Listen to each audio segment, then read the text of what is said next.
Welcome back to the channel, guys. I'm WolfsbaneGaming. We are back with another video on Mafia The Old Country. This is the review. So if you haven't seen the walkthrough series, there will be a link in the down corner of this video to the playlist, so go check that out. And if you are liking this content and you find yourself returning on a regular basis, do hit the like button down the notification bell and join Wolfgang by hitting that subscribe. With that said, let's jump in with the review. So this gameplay is in the exploration chapter, which you unlock for completing the game.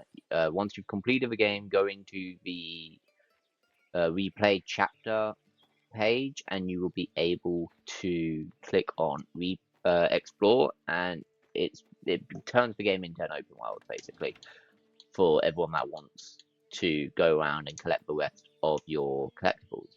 You can. This is the map. It is actually quite big for a story linear game. I'm actually rather impressed with how big it is. It's actually kind of crazy. This game has 15 story chapters.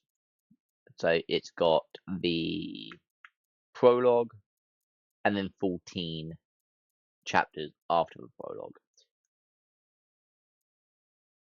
So it's quite a good game. Like, it has actually become my favorite Mafia game. It's actually beaten Mafia 2. Somehow it's done the impossible. They collectibles are newspapers, as you can see here. You've got photographs which you take yourself using the first ever camera invented, and then you've got the Saints cards. If you go on the map, you can zoom all the way in and you'll see nearby collectibles. As you can see, we've got this one over there, which I did not collect. That one. You do have some collectibles you can only pick up during certain chapters or missions. Like this one, you can only get in the mission Caprigim, which is chapter 13. You do also have these in the game as well. They're called charms. They're basically one of the ways to customize your character's abilities. Really good. Anyway, you can drive cars, like you can see it. You can also ride horses. Customize your character's look by going into the wardrobe. You've got enemies you can shoot or melee. The guns actually feel like early guns. They have a massive kickback. They are very deadly. So they are really good. Cars can also be temperamental, like they can break down, they can overheat. Some of the cars does have a crank engine where you have to go to the front of the car and actually pull a crank until the engine starts, just like the olden day cars of the 1900s or early 1900s. So it's actually a really realistic 1900s game. It is set in the old country where the Italian mafia started before they came over to America. So it's set in Sicily, in other words. It is such a really good story game. I love the story. I also fell in love with the protagonist, Enzo Favaro. Such a good character. I also love some of the callbacks or call forwards in this instance to characters from Mafia 2, such as Leo Galante and Giuseppe. They make an appearance in this game. I'm not going to say how much of an aspect they actually are, but they are really, really fun to notice in this game. So it is such a good game. I can't emphasize that enough. And like I've said, it has become my favorite Mafia game. It's beaten Mafia 2, which was my all-time favorite Mafia until now. Vito Scaletta was my favorite character, but now Enzo is. Like, I can't believe the journey Enzo went through to become the man he was at the end of the game. Like, oh my god, his story is so compelling. I love this game. I will not be getting every single collectible in the game, unfortunately, because I don't have that amount of time on my hands. As you can see, there's another collectible here you can get in a third mission called Pizu, which I think is chapter 5, if I'm not mistaken. No, sorry, chapter 3. But yes. Anyway, before we call it quits, you can run out of gas. Never happened to me in my walkthrough, but you can. If you do, you need to go to the gas station. That's the one and only gas station in the game. Anyway, let's head to the Pasquale's store so I can actually show you what that is. This is where you go to buy upgrades, like new cars, new paint jobs for your cars, paint job or horse gear basically as well. I'll quickly show you the stables. I showed you the garage, I never showed you the stables, so let me show you the stables real quick.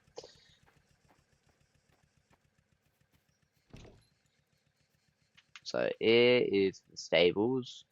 Horses actually are quite fun to ride in this game. Like, I can't believe how fun they actually were to ride before you unlock cars. Considering this is the first Mafia game that introduced horses as a way of transport, it is brilliant.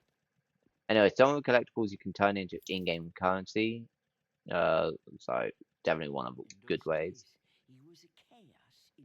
There are certain collectibles such as the mystery foxes, which are extremely hard to find. There's 50 of them in the game. But yeah, they are extremely hard to find, and then they don't even pop up in your collectible page. So good luck finding them, if that is something you want to do. Anyway, like I said before, gunplay really, really realistic. Driving realistic. Riding fun. Driving cars is also fun. But yes, this game is a must play if you are a fan of Mafia games and if you love story linear and story essential games. This is such a good game for all of you people that love those type games. It is definitely worth a play, and if you are a 100% completionist, then you will love the amount of detail that's in this game and in the collectibles. Let me just pull up one aspect. Let's see. Floods in Europe. That's an actual real life newspaper. That is exactly what happened in the 1900s. Then we've got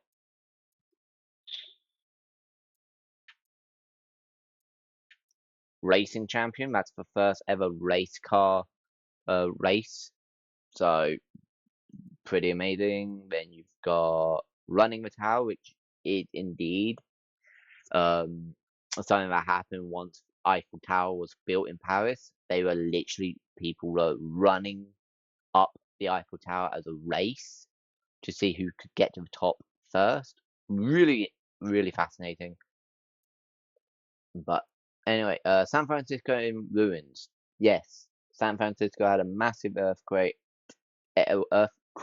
and fire in 1904, I think it was. I might be wrong, but yes, that did happen. Anyway, like I said, this game is so good.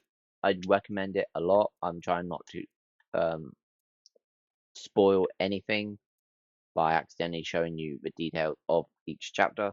Anyway, like I said, my favorite Mafia game, my favorite Mafia protagonist. Such a good game. I'm going to give it a 9.5 out of 10. I can't give it a 10 out of 10, and those reasons that the beginning does actually play a little bit slow. Like the beginning of the game is slow before, like the first, I don't know, 4 hours of the game, it's slow, very, very slow. But then it does pick up speed for the last 10 chapters. So it is such a good game, but I wish it picked up the speed beforehand. But, oh, and the fact that there is only 2 chapters you can actually drive around before being forced to do the objective. So that does suck. So if you want to get all the collectibles before you complete the game, you have to do it in... Actually, no, you can't. Because there are actually some collectibles you find in the final couple chapters that you can't get beforehand. So you're gonna literally have to complete the game, go into exploration, get all the other collectibles, and then if you've still got collectibles you can only get in certain missions, you have to replay those chapters to get those collectibles. So it will take you quite a few hours to get to 100% completion, but it's definitely worth a play. I do definitely recommend it. But like I said, 9.5 out of 10. I hope you guys enjoyed this review and this walkthrough series. If you did, hit the like button, turn on the notification bell, and join Wolfgang by hitting my subscribe. And I'll see you in the next one. WolfsbaneGaming, signing off.